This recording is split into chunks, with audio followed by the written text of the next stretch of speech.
problemas sempre a gente tem. E eles sempre vão aparecer. E cada vez mais. E principalmente quem quiser enfrentar desafios maiores. Aliás, quem quiser crescer. E quem não quer crescer, né? Todo mundo, no fundo, nutre aquela sensação de que a vida pode ser muito mais, de que a gente pode amplificar mais, ter mais amplitude, né, em relação ao trabalho, à vida, aos nossos ganhos, aos nossos recursos para cuidar da nossa família, enfim, para realizações. Então todo mundo quer crescer. E nesse caminho de crescimento, de expansão, você vai enfrentar um monte de desafios.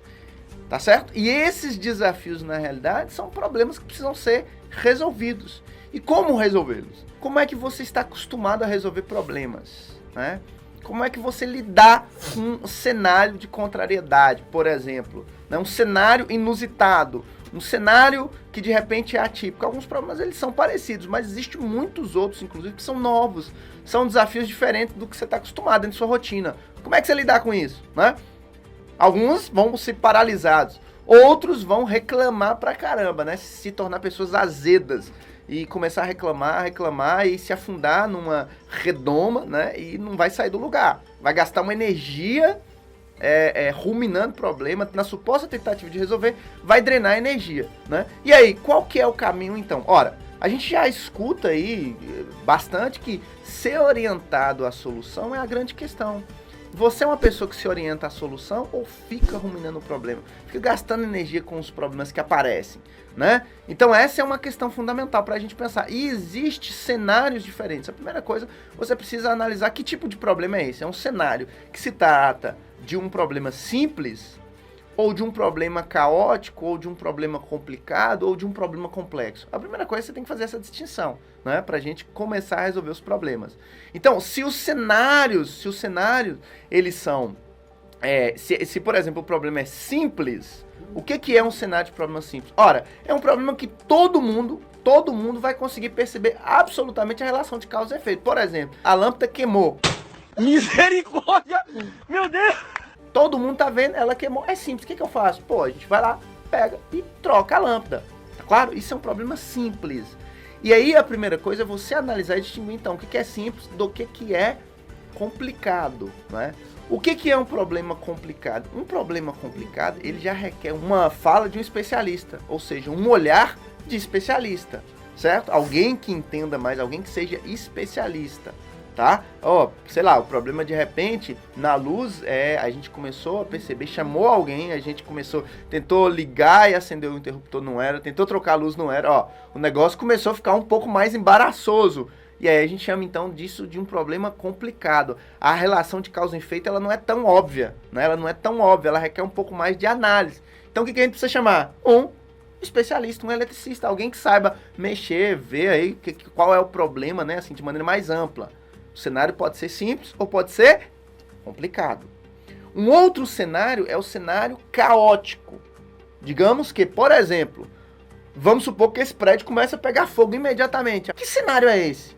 Alguém aqui, imagina que esse prédio começa a pegar fogo imediatamente. Alguém aqui vai ficar parado tentando analisar para saber qual que é a causa do fogo, ou a gente vai querer sair correndo daqui? Corre, legal! Não tenha dúvida que esse já é um cenário chamado caótico. Por quê? Existe uma desordem imediata. E aí requer o quê? Uma atitude rápida, emergencial. Ela é emergente, tá? E só depois que a gente vai analisar, que a gente vai começar a pensar sobre como resolver, como responder. Depois que a gente vai discernir. Mas primeiro é a ação. Ninguém, num cenário caótico, vai ficar pensando se corre ou se fica, né? Pô, tá pegando fogo. Não sei se eu fico ou se vou. Não, cara, a gente vai e pronto. Depois a gente vê e responde, né, como é que a gente pode lidar com isso. E o quarto cenário, que é um cenário mais sofisticado, que seria o de problemas complexos. O que é um problema complexo? Ora, criar filhos. Não é possível. Eu sei lá, para lavar roupa, tá indo com cola quente. Até minha cola quente, ela colou na parede. Como é complexo se relacionar, como é complexo gerir pessoas, como é complexo você gerar riqueza, né? Mudar de vida, mudar de realidade. Quando eu digo gerar riqueza, me entendam, tá? Mudar de realidade. Eu não acho que todo mundo vai ser rico, mas eu acho que todo mundo pode mudar de realidade. Todo mundo pode, de repente, mudar a sua realidade que você está instalado. Você pode mudar, sim, você pode amplificar, tá certo? Então a gente tem que olhar como um todo. E quando a gente diz que cenários complexos, o que é um cenário complexo? Ora, criar filhos é complexo? É simples? Não, não é simples. Não é receita de bolo. Faça isso que ele vai fazer isso. Não vai. Por quê? A menina é diferente, crianças são diferentes, né? As pessoas são diferentes, os pais são diferentes nos momentos que os filhos chegam. O mundo é diferente. E outra, um pai e uma mãe que tem 2, 3, 4 filhos, os filhos nascem em épocas diferentes, que os pais são diferentes. Então é complexo. Não dá pra gente ter só uma receitinha de bolo. Por isso que nós estamos gastando energia aqui para incentivar você, meu amigo e minha amiga, a desenvolver novas habilidades, né? A ter novas habilidades. Para quê? Comportamentais, para quê? Para que você não gaste tanta energia com o que não deve. Para que você realoque essa sua energia na direção de solucionar suas questões, tá? Eu acho que a gente acaba sofrendo muito mais, sabe? Gastando uma energia violenta porque a gente não tende a desenvolver a habilidade de ser orientado para a solução. A gente não se orienta à solução, a gente fica perdendo tempo ruminando o problema, buscando culpado o tempo todo, entendeu? Elencando qual que são os culpados, querendo achar um bode expiatório, querendo achar alguém para... como que se supostamente existisse alguém responsável por aquela questão e pronto, né? Mas a gente não se orienta pela solução de maneira frequente, eu estou dizendo em termos gerais. Então isso é verdade, acaba que gasta energia pra caramba, gasta tempo, gasta energia, né? Enfim, então, defina o seu problema numa pequena frase, né? Pelo que você tá batalhando aí, cara? Você tá xingando o quê? Você tá brabo com o quê? Você tá com raiva do quê?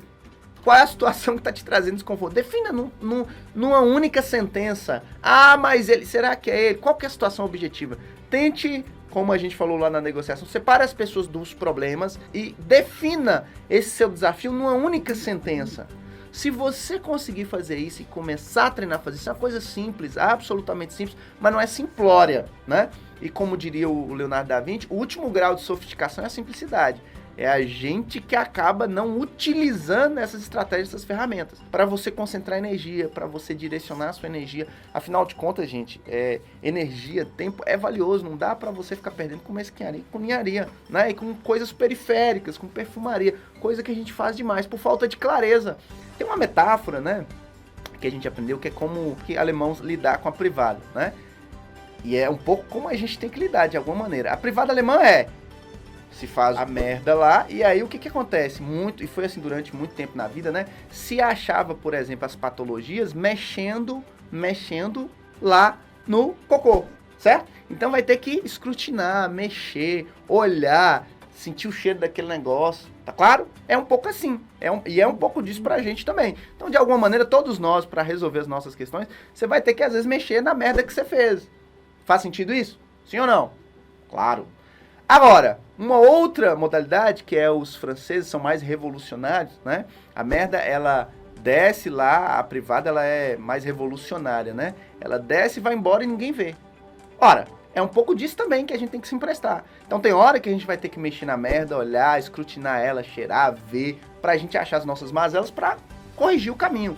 Tem hora que você não vai ter que olhar pra isso, cara. Não vai ter que ficar olhando, né, as merdas. A gente vai ter que seguir adiante, seguir o caminho, seguir a caminhada, certo? Então é um pouco disso também pra gente resolver problema. Agora, tem gente que fica só em uma maneira de fazer, tem gente que só fica olhando para aquilo que fez o tempo todo, só fica olhando para as merdas, né, passadas, fica aprisionado naquele lugar existencial e não consegue seguir, não consegue evoluir, não consegue resolver, não consegue se orientar. Claro que você tem que olhar sim, a gente tem que olhar para os nossos erros, para os nossos desacertos, para as nossas ambiguidades, né, ambivalência que o ser humano nos habita, que todos nós vamos errar na caminhada, você vai dar soluções às vezes que são inadequadas para algumas questões, sim, é verdade, vai errar bastante, já errou provavelmente, vai errar de novo, amigo. Então assim, o que a gente precisa fazer? É olhar acolher, né, o erro de repente nosso mesmo, de quem está do lado. E quando eu digo acolher o erro, não é, mas você está dizendo que tem que passar a mão na cabeça de quem errou, tolice, não é isso que eu estou falando.